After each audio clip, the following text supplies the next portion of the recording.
So, real quick, just shout them out. What are the songs that we sing during the Christmas season? And when you actually look at the words that have to do with this whole Jesus thing and this birth of Christ. My brother was saying he thought Rudolph the Red-Nosed Reindeer was something bad. But I don't think Hark the Herald Angels sing good. Way in the Manger. Angels we have. Yep, good. Oh Holy Night, good. A young 8-year-old, how old is that really young lady? 9. She knows those, I think that's 1789 that song came out, something like that. Old Little Town Bethlehem, good jobs. Stein. What is it? Joy to the World. So we hear these songs, and yet Rudolph is getting in there, Santa Claus is coming to town, so you better watch out. There's all sorts of variety of news out there, and so the question is the Jesus story relevant, and is the biblical account okay, and how do we know that it is true or not? So we're going to explore that a little bit today.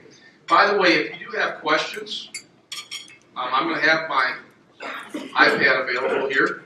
If you got questions and you're a little shy, you can either text me at 612, or you can just go exploretheevidence@gmail.com, whatever you want to do from your. So get your phones out. If you want to film a little bit and have some fun, that's great. But if you have some questions that we don't hit, because we can't hit every question, who are the wise guys, and who are, what was the official birth date of Jesus, and did this really happen that winter season, what was really going on, was there a Bethlehem? There's all sorts of Christmas legends and stories we probably can't get them all, but we will do our best to field those questions, and we have something special for you. So, with that being said, I'm going to get rolling on our act today. Our first speaker is going to be Mr. Adrian Van Vactor. And Adrian, wow, what a special gentleman. Every 4 years, by the way, top 10 up-and-coming stage performers from around the world are invited to compete in one of the most prestigious international stage magic competitions. Our guest today won first place at that competition. The same year, he's voted by a professional panel of Illusionist peers to be honored with the award for the most promising magician in the future. Other recipients of this award include slackers like Sigfield and Roy and David Copperfield. This evening, we bring the stage to someone, or this morning, who shared his love for the art of illusion, his personal faith journey with hundreds of thousands of people throughout the United States and all over the world. Matter of fact, 22 countries and been on 6 continents. Ladies and gentlemen, let's give a warm GV Country Club welcome to Mr. Adrian Van Vactor. Good morning. How y'all doing? Enthusiasm, I like that. Whenever I perform as an illusionist, the first question I get, and I really apologize, I swallowed a bunch of sandpaper last night. I don't know why, but no, I'm kidding, but it feels that way. But anyhow, whenever I perform as illusionist, the first question I get is, how do you do it? And usually I say, very well. But people also want to learn how the tricks are done. And I thought it'd be fun this morning to actually teach someone some basic sleight of hand. Something that you could go and perform for your family or friends during this Christmas season. So I'm going to pick on someone, select someone, and I'm going to do a couple little eye tests. Let's see here. Usually the people up front don't mind getting picked. The people in the back, they sit back there because they don't want to get picked. And let's see. I met a lovely family earlier. What's your name in the very, very back far corner? Jessica. I'm sorry? Jessica? No, I'm just really sorry. I have a little ball, Jessica. What color is the ball? Red. That's good. That's good. Okay, Jessica, do me a favor. Tell me which hand has the ball. The left one? Or, yes. Okay, this is my right. This is my left. Now which hand? Okay, Jessica, look.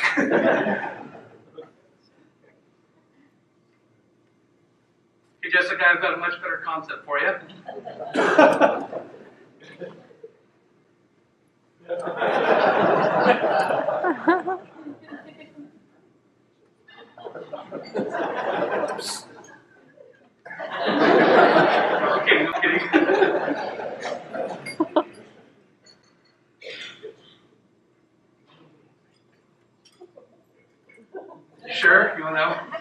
wasn't to me. I'm the liar.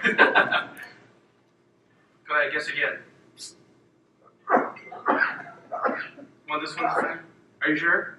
Are you really sure? Jessica, I think you would make an excellent student. And I was wondering if you wouldn't mind joining me up here. Go ahead and take your coat off, and I'll teach you some sleight of hand. Come on, give this here a nice round of applause.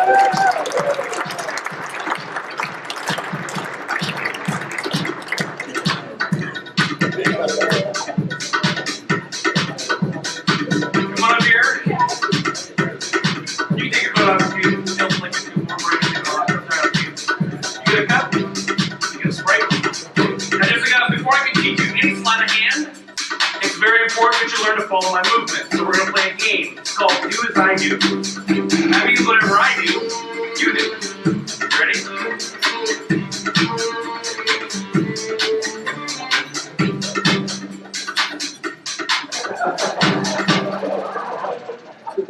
I'll explain what that means later.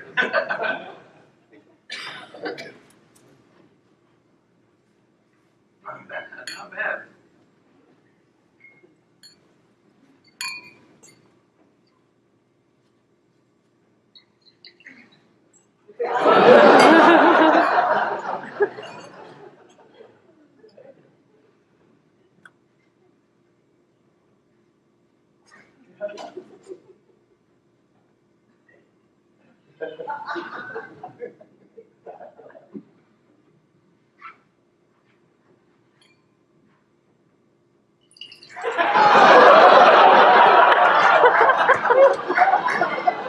Well done. Try that. That would be really bad. Okay. This you can dry yourself off with.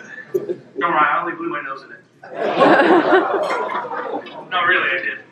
No, I'm kidding. Okay, now I will teach you some sleight of hand. So you get 2 little red balls, and I get 2. Play a little non-Christmas music. And just do the best you can. Do as I do. Are you ready?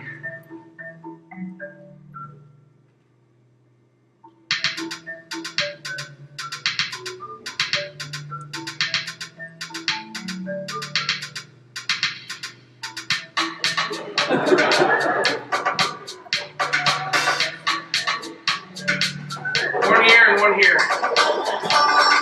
Take this one like this. One on your neck and yours. I got one in each hand.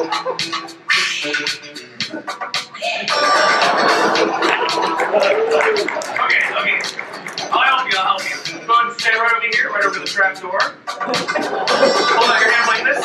You have 1 ball in each hand. I want you to clear your mind of all thought.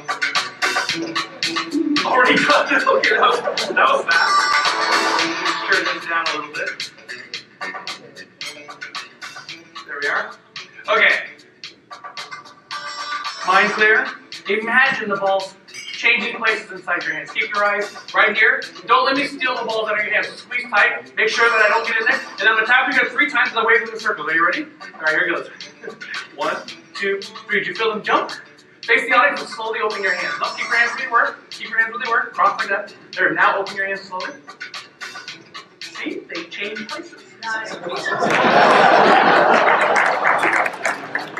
It's magic. No, I'm kidding. We're going to help you do the trick. Open your hands. Okay, I'm going to take this ball. Are you right-handed or are you left-handed? Okay, perfect. We'll take this ball, we'll leave it in the pocket, okay? Now, since you're right-handed, we'll take this ball, put it in your right hand, squeeze tight.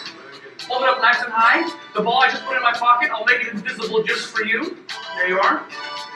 This is your last chance. You have 1 ball here, 1 ball there. Do as I do. You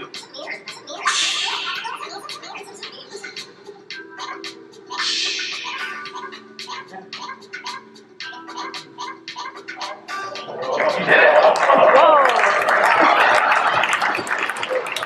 It took her a moment. That was really good. But you are not a Jedi yet. Now that you know sleight of hand, it'll be harder for me to trick you. So go ahead and stand right here. Face the audience. Concentrate. Remember that exercise we were doing earlier? It made it really hard. I was going pretty fast. And Okay, I was going really fast, so maybe it was hard to track the ball from such a distance. Now you're going to get up close, but you've also been trained in the art of deception. So it'll be harder for me to fool your eyes. On the count of 3, just tell me where the ball goes. If you see where the ball goes, don't say a word. This is a trick just for what was your name? I was just seeing if you remembered. Okay. You know, yeah, exactly. 1, 2, 3, which hand? Just point. Very good. She got it right. She didn't even hesitate. Now you might be thinking, hey, that was obvious. I saw where the ball was. I'm showing you on purpose. This is what she saw. That's not so easy, is it? It's a little more difficult. So that's what she saw, and she got it. Now, of course, she's been doing sleight of hand for about 30 seconds, and I've been doing it for 30 years. And we'll try it again. I'll do it a little bit faster, okay? 1, 2, 3, which hand?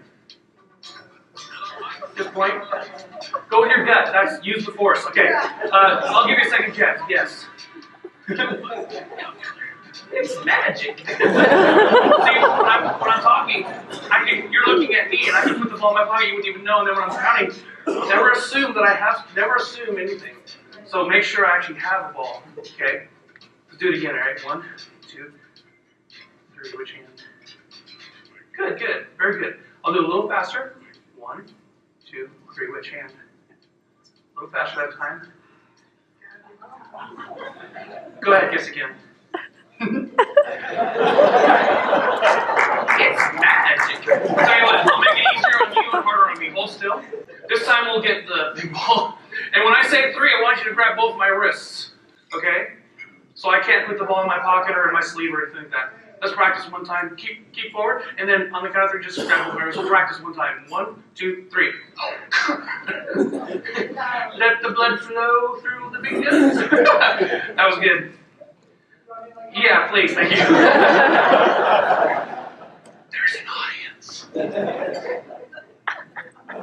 Yeah. Not quite this red, but close. Okay, here we go. On the count of 3. You have to see fast. What? Not yet. I'm about to. I'm just getting you ready. And then grab both of wrists and then tell me where the ball goes. It's there, right? 1, 2, 3. Okay, grab the wrist. Okay, which hand has the ball? It's in the middle. All right, that was a good guess. Just go. Did you brush your teeth this morning? Yes. Just go. Oh. You'll have to excuse my friend. She's a little slow. No, I'm kidding. Just to get your awesome support. And you're a really good beginner sleight of hand artist. I think you have a really good career ahead of you. Do you need a little more practice? Don't worry, Jessica. Wait, don't go just yet. I have a gift for you. Don't worry, though. The whole trick was over your head. Really. One last time. Do as I do. And I have a present for you. Go like this. Go like this and repeat after me. Oh, no. Oh, no. You took my watch.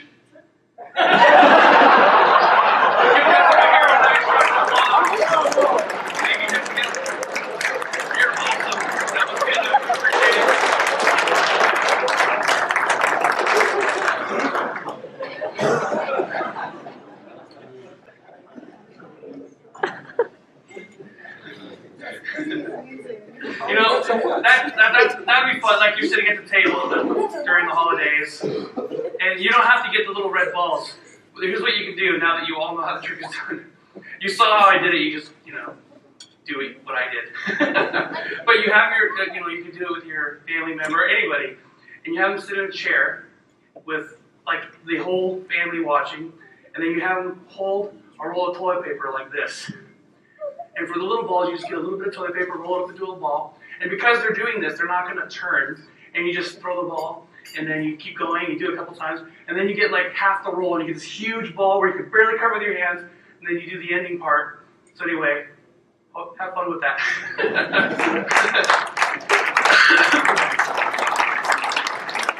In fact, when I first started studying the art of illusion, it was this time of year that I did most of my performing. At home, my family would always have like a big party, and all kinds of drunk people would come over, and and they would get drunk at my house, not on the way there, but and we just had a blast, just fooling people and making fruit and vegetables appear in their pockets, and it was like this, became this annual tradition. So, and I was just a little kid, and I was fooling all these adults, and it was just a blast, but, it was kind of tough because my parents were divorced, and so this was like a split thing, and I'd have a real quiet Christmas at my mom's house, and then I'd go to my dad's, and we'd have this big party with his other family and everything, but Christmas was really my favorite time of year, and being raised in a non-religious home or irreligious home, I really didn't know what it was about. For me, Christmas was just having fun, acting strange, and getting presents. Of course, there was Santa Claus, which I didn't believe in, but still, I knew that, this was just a time to be thankful and to give things to people. I had no idea what the meaning of the Christmas tree was, where it came from, or any of that. And, my mom, bless her heart, she got really fascinated with the New Age movement. This was in the late 80s, early 90s, and she just was really fascinated with these psychics. And I was already starting to compete on stage. I was developing an act. I started to go into competitions around the country. And I remember hearing the stories my mom would tell me about this psychic that she would go to. Oh gosh, she knew this and knew that, and she predicted this. And of course, I was thinking about the wording and what was happening, and I immediately recognized this is a scam. and she would have me watch these videotapes of this psychic channel spirits, and then I remember her talking about this psychic who has made all these predictions about the future. Maybe you've heard of her, Jean Dixon.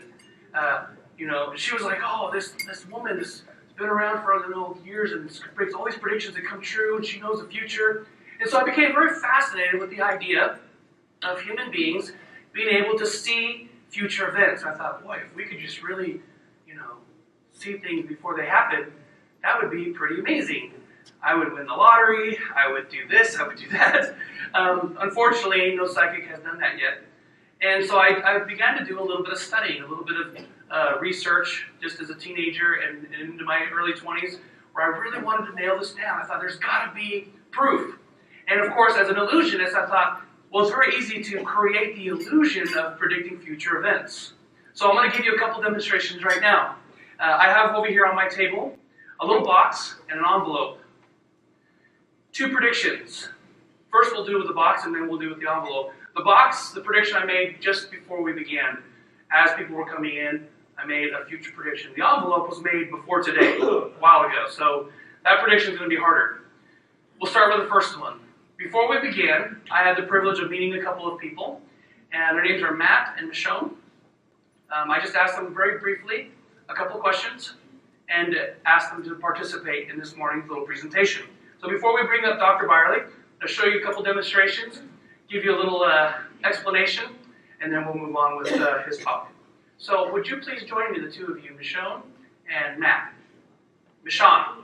Michonne? Michonne. How are you? Thanks for helping out. I appreciate it. How are you? Thanks for helping out. Now, just to be clear, I haven't asked either of you to lie to my audience this morning, correct? And we haven't prearranged anything tricky. Okay. We'll start with Michonne. Before we begin, I asked you to clear a space in your mind. I assume you had no problem with that? I asked you to put a thought in that space.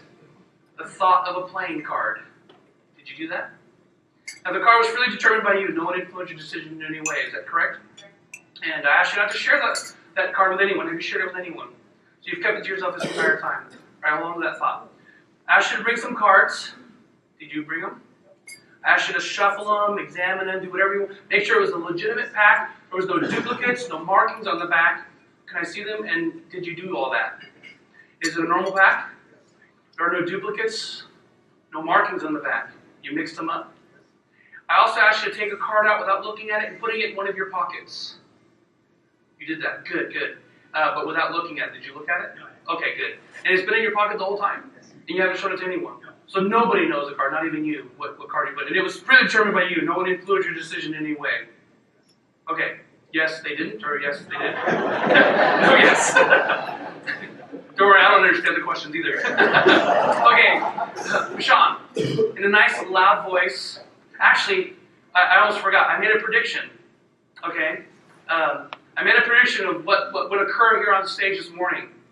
Now, before, let's see, should we reveal the prediction and then have these guys reveal what they did, or should we do it the other way around? Should we have them reveal what they did and then show the prediction? That one. Okay. Reveal first, them, and then the box? Okay. Good, because I'm making this up as I go. All right. In a nice loud voice, please name out the thought of playing card. 6 of hearts. I'll be back. No, just kidding. You sure? Okay. Well, this will be a surprise then. Do me a favor. Reach in your pocket and, like Vanna White, display that card to the entire audience. Oh! What are the odds of them picking the exact same? Hold on to these. Okay. You were thinking of now, did you guys talk? Wow. I was wondering this morning why I was only thinking of one card. I was like, there should be two. One for her and one for him. And I just kept getting one card. Would you do me a favor? There's a card folded up. It's a blue card. I pulled it from a blue pack. I don't want you to think that maybe I took the card out or something. That's why I'm having to pull all the cards. Open that little box and pull out that folded card and just unfold it very gently and slowly and show it to the audience. Thank you very much. You can have a seat. Appreciate it. Matt, I'll take those. Thank you very much for your help, Matt. Appreciate it. Now, Matt, just before you leave, though, you did examine these cards, and they're, as far as you were concerned, they're an ordinary pack. They're all different, and you shuffled them up. There's no markings on the back. All right, so these are ordinary pack. Thank you so much. You may have a seat. They're kind of old. Tell you what we're going to do. I'm going to do this. You might be thinking, okay, he made the prediction just moments before, maybe 10 minutes before, or whatever. It's not very impressive. So I'm going to do it again, but this time I'm going to do it with the entire audience. I'm going to take these cards, the ones that he shuffled, I'm going to just wrap them up here, and they're all mixed, they're good and mixed, and we'll just wrap it with a rubber band here. And I'm going to play some music. Normally I would just throw these into the air, but because of the tables and all the cups and all that, it might be a little hard to do that. So the reason I wrapped these with a rubber band is in a moment I'm going to just pass these throughout the audience. And I'm going to let this music play, and let's see, who can help me with this? You, sir. Right here is a little button. You see that little button? It's got that one right there. Now turn the music up. Now whenever you feel like it, just push that button. Okay? Not right this minute, but in a moment you'll do that. And if you hear the music stop, rather than throwing the cards, just pass them around like hot potato.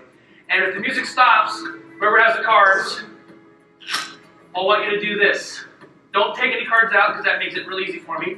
I want you to just look at one card. Any one card in the whole pack. Don't pick the bottom one because that was Matt's card and Michelle's card. But just look at one card and memorize that one card. We'll start with here. And then just quickly pass them around. Just keep going. Whenever you feel like it, just don't even look at the eyes. Whenever you feel like it, just push the mute button. All right, whoever has the cards, look at one card, memorize that one card. Go ahead and start the music again by hitting the button. Just keep passing them around quickly. Just pass them around whenever you feel like it. Whenever you just feel like, there we go. Whoever has a card, look at it, memorize it. Memorize just one card. Keep passing the cards around. Go ahead and go with the music again.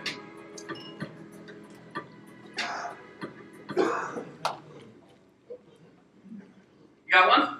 All right. Again, don't pick the bottom one. Don't take them out. Just pass them around. Oh, and stand up if you've looked at a card. Let's keep going. Keep going.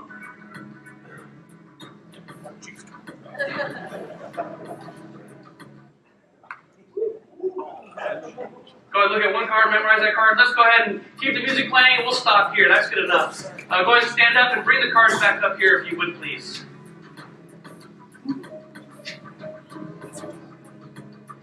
Okay, how many do we have? We have 1, 2, 3, 4, 5 cards.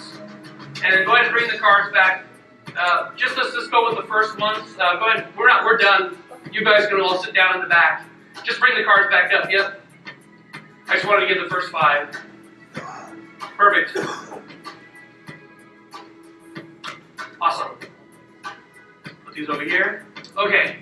We have 1, 2, 3, 4, 5 cards. Okay. Now I have an envelope that was sealed before today. And there's no way I could know, I mean, technically, what card each were. I couldn't force them to pick the cards that I wanted to without handling the cards. Now, if I was holding the cards, it's very easy to do. I mean, that's just like basic sleight of hand. In fact, after this morning, if you want me to come make you pick a card with them in my hand, I can show you how to do it. It's really simple sleight of hand. But this isn't sleight of hand. This isn't sleight of hand. This is making a prediction. Let's see. Since you're being so great with the music, I'll take my remote back. Would you mind go ahead and open that envelope if you would please. We'll have to tear it open. Yep, and then reach inside. There's a piece of paper in there with some writing. I want you to read the message first, and then read the rest of what's on that piece of paper.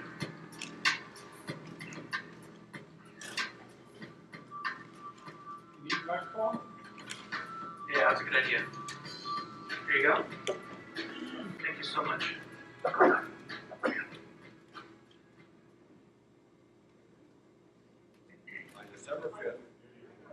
December 5th, 2015, the audience will select these cards.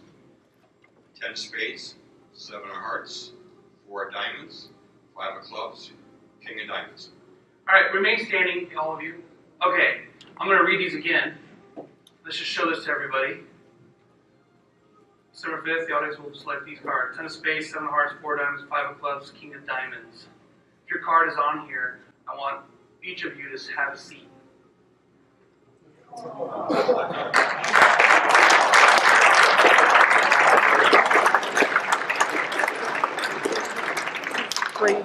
Okay. Thank you for your help. Now, did we just predict the future? Yeah. No, we didn't. We didn't. Actually, I can teach you how to do that in about 5 minutes. But we're on a really tight schedule. So, we'll have to save that for another breakfast, another day. But this is the kind of thing that I would see as a magician, and then compare that with the kinds of things that I saw psychics doing, predicting, like Gene Dixon making all these predictions, presidencies, world leaders being executed, all these, the deaths of world leaders, and so on. In fact, the University of New Brunswick did a study where they collected 30 years of predictions that Gene Dixon had made. And the reason I pick on her is because she was America's foremost psychic for many, many years, and one of the psychics that really loved making future predictions. Today, because of these studies, you don't see that happening as much. Today, you see more of the communicating to your lost loved ones on the other side. You have more of that kind of psychic ability, and most of it is just counseling. Oh, you need to break up with that guy, or, I'm sensing this message from your great-great-grandfather who wants to tell you this. It's, you can't verify that they actually said that, or that they're even talking to them. There's no way to test it, so it's just all emotional. But if someone says, predicts the election of the President of the United States, that you can prove whether they were right or wrong. So the University of New Brunswick took 30 years of her predictions. Now, raise your hand if you think she got higher than 50% right. That's not bad. I mean, it's half and half. So that means one out of every 2 predictions she made came true. Remember, she's America's top psychic for 30 years, so the psychic to the Hollywood stars, 50%? Anyone? How about just like maybe 30 to 50%? All right, less than 30%. Okay, less than 25%. Less than 10. You want to know the answer? I just want to know where everyone was at here in the audience, but she had a less than 4% accuracy rate over a 30-year career. This is television, newspaper, books, radio interviews, anything they could collect where there was a documented prediction, a future prediction that was made, less than a 4% accuracy rate. That's pretty sad. I mean, she should have just never quit her day job. Now, when I first learned about why we celebrated Christmas, I was raised in a non-religious home. And I'd visit my grandma in Mexico, because my mom is from Mexico, Nogales, Sonora, Mexico. And so I'd visit my mom, my grandparents, and my grandma would always take me to church. And so I thought, Jesus was this Mexican guy who spoke Spanish and wore diapers and smelled like incense. But then I saw this little baby manger Jesus, and I didn't know it was the same person, actually. I never knew what this little baby was for. I just thought, okay, people like to have babies in barns. I don't know. And it wasn't until I got much older, in my late teenage years, that I finally learned, oh, okay, Christmas is celebrating the birth of Jesus, who later, how come he never got rid of the diapers? I could never figure that out. He just kept wearing them all the time. At least all the pictures that I saw. I thought that was pretty funny, but I guess not. Anyhow, I thought, well, what's so special about this person? And another magician, would always talk to me about his faith. And he would say, oh, and he was like, you gotta check this out, dude. Because he was also a skeptic like me, raised in a non-religious home. And he began to share with me all these predictions made from people who told other people that God was telling them that God was going to send his son. And that it was going to be a miraculous event in life. That was going to change the whole world. It was going to give life to the whole world. And so I thought, yeah, this is probably not very true, because here we have the world's greatest psychic who can't even get, more than 4% right. So obviously, this isn't really true. Well, to my amazement, I was doing the research and looking at these different individuals throughout history, making these predictions about this one singular individual. I thought, wow, this is pretty powerful. And as a skeptic, it sort of convinced me that it was true. Not just the miracles that he did in his life, but the things that were outside of his control. Because that's how magicians and psychics and deception works, is that we have to control the situation. I can do these kind of things because I'm in control of the situation, but how do you control something before you're even born, before you're even around? You can't control those kinds of things. So I decided to share just a few of the predictions. Some say there are over 300 or so predictions throughout the Old Testament, the Hebrew Bible, where these predictions were made and all fulfilled in the person of Christ. So for me, Christmas was a big question mark. Was it elaborate magic, deception, an illusion, like what I do as a magician? We call it the magic of Christmas because it's magical in the sense that it's a warm, fuzzy feeling. But was it really magical in the sense that there was an elaborate hoax, a deception, David Copperfield at his best? Or was this something that was just made up years and years after the fact? If I were to predict the future, one way to do it is to get them, and this is a technique we use as magicians. If I want to do a prediction, there's several ways of doing it.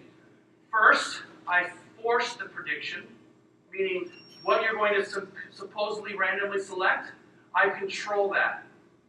Or, you make the prediction, but I find a way of knowing what it is after you've made your decision. That's the only two options. So there's hundreds and hundreds of techniques that magicians use to find these things out. In the example with the cards, I forced the prediction because it happened right now. The selection was made right here. But if I had someone, for example, another effect I do where someone writes down a name prior to the show, and as far as they're concerned, there's no way I could know who it was because they have the paper in their pocket and whatnot. And then on stage, I predict who they chose. Well, in that sense, I got the information after they made a decision. And there's, again, hundreds of techniques to do this. But with these kinds of predictions, you can't do that. First, when we go back, when we think about the Hebrew Bible, what is the earliest copy that you can think of? Most people would think of the Greek translation of the Hebrew Bible, called the Septuagint. And it dates 250 years prior to Christ. Most people say that's the most complete. That's where we base all our Old Testament modern translations and so on. Now, of course, there are much older, Dead Sea Scrolls and so on. But typically, people look to this Greek translation of the original Hebrew, because we don't have any originals, as we learned in our last community breakfast. We don't have any originals of any ancient writings. All we have are copies, and we can trust these copies based on what we learned. I'm not gonna cover that this morning, but this is a document that's 250 years prior to the life of Christ. So now I've ruled out the possibility that someone had written this stuff down after the fact. You know, the things happen, you take the data, and then you compose your prediction after the fact. Got to rule this out. So, in the very beginning, in Genesis, God said that his son would be born of the seed of a woman, which is really strange and odd. And as I began to learn more what this meant, you know, every person that's ever referred to as being born was always the seed of a man. They always use that kind of verbiage, that terminology, that wording. But in this case, it was the seed of a woman because it was a prediction that this future son would be born of a virgin. And that's a significant point because that doesn't usually happen. So the very first prediction is a miracle. Not only was it a future prediction, but it's a future prediction that whatever would happen would be miraculous in and of itself. It wasn't that, you know, he'd be born at 2 o'clock in the afternoon. That's not a miracle. Predicting it is, but what time of day isn't? But this would be. Not only that, but that he says that he'd be of the lineage of Shem. Now remember, you've had the story of the flood, and this Hebrew account of history was that all human beings today came from these 3 guys who were the sons of Noah. And God takes and eliminates 2/3 of all humanity and says, no, he's going to come from this line, okay? Not only that, but he, 2,000 years BC, he picks one man and says, you're going to be a blessing of all the nations. And he chose Abraham. He says, God says of his son that he'd be a descendant of Abraham. Now, Abraham has 2 kids, and God separates half of that family. And he says of his son that not only will he be a descendant of Abraham, but he would be of the line of Isaac. Now, Isaac has 2 sons, Jacob and Esau. And this was, again, fascinating to me. He eliminates 50% of those descendants, and God says of his son that he would not only be of the line of Isaac, but he would be of the line of Jacob. And another prediction, again, these are all from the first book of the Hebrew Bible in Genesis. Jacob had 12 sons, and God eliminates 11/12 of all these people groups, and says that of his son that he would not only be of the line of Jacob, but of the tribe of Judah. And interestingly, you know, from the tribe of Judah, we have so many different lines and families, but he picks one, and he says he'd be from the family of Jesse and of the house of David. Now, Jesse had 8 kids, and God eliminates 7/8 house of David. And you know, as I was reading, I remember reading a book and looking at that University of Brunswick study and trying to look at all it. It was like just curiosity, what kinds of predictions that Jean Dixon actually made. I mean, some of them were pretty far-fetched, and I don't know what she was thinking, because maybe she just was self-deceived. If I was a charlatan, I wouldn't go and be that bold. But nothing like this, predictions like this, nothing so specific. If you're going to really try to make a prediction of the future as a psychic, usually you have to speak in generalities and very vague language so that people can find meaning. For those who genuinely believe, they'll find meaning. This is what you see in Nostradamus. People always ask me, what about that? Didn't that guy predict a bunch of stuff? Did he predict 9/11 and all this stuff? No. When you read the things they said, they're so vague and symbolic. I mean, you can extract any kind of meaning you want.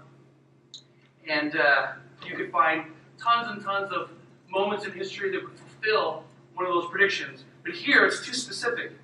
God eliminates every city in the world, and he says he'd be born in Bethlehem. Now, only 1,000 people living there at that time of Bethlehem. Now, how could that have happened? Out of 1,000 people living there, he says he was going to be born there.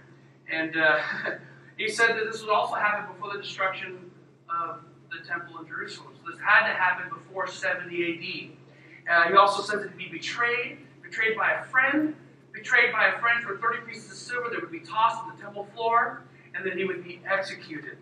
Not only executed, but then he would be nailed to a tree. Of course, 800 years after this prediction was made, did the Romans come along with this idea of crucifixion. So if you were to take just 8 of these predictions, of course, I just named a few. There are hundreds others that people have pointed out, but I just wanted to pick on a few. You know, for someone to have so little control of their birth, of family lines, cities, time frames, it's going to happen before this happens, but after this happens, on and on and on. If you just take 8, professors and students did this, just to give you they said it was 10 to the 17 1 in 10 to the 17th power, I think is what it was. The odds of just 8 of these predictions coming true by random chance. 1 in 10 to the 17th. Am I getting that right, Tom? Yeah.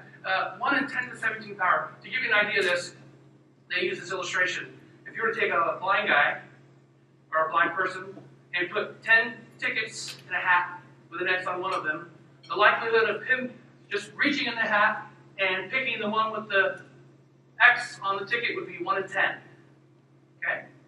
Now, 10 to the 17th power, 1 in chance and 10 to the 17th power would be the equivalent of taking silver dollars, spreading them all over the state of Texas 2 feet deep, telling that same blind person to, and then putting 1 X on one of those silver dollars, just randomly, just mixing it up. If you somehow could do that, mix it all up, for him to just walk as long as he wants, to dig down and pull 1 out, and that be the one with the X on it.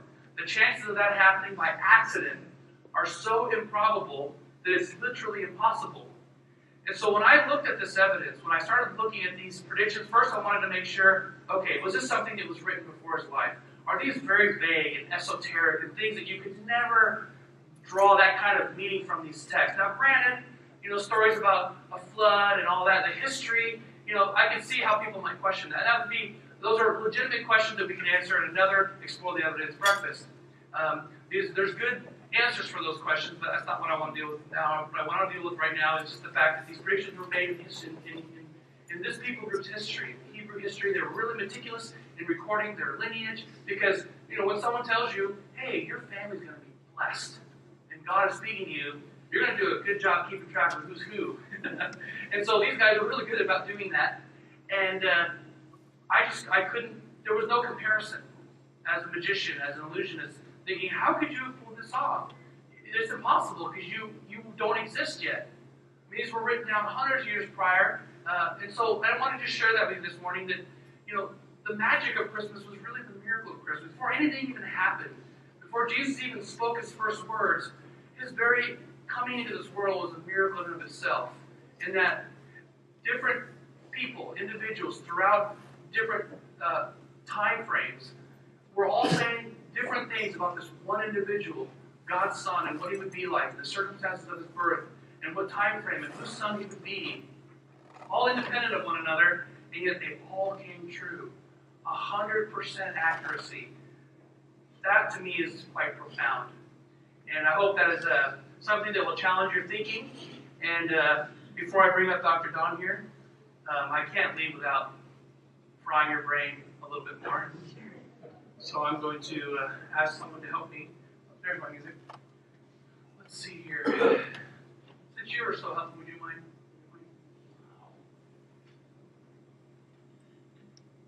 Okay. Pick up the box if you would, please. Alright.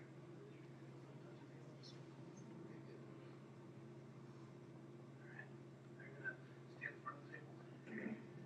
Like you're looking in the mirror. I want you to just do as I do, okay? Grab the one. And then kind of leave it loose. Like that. And then just go over the table.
realized there's a mirror behind me. Good thing that doesn't matter much.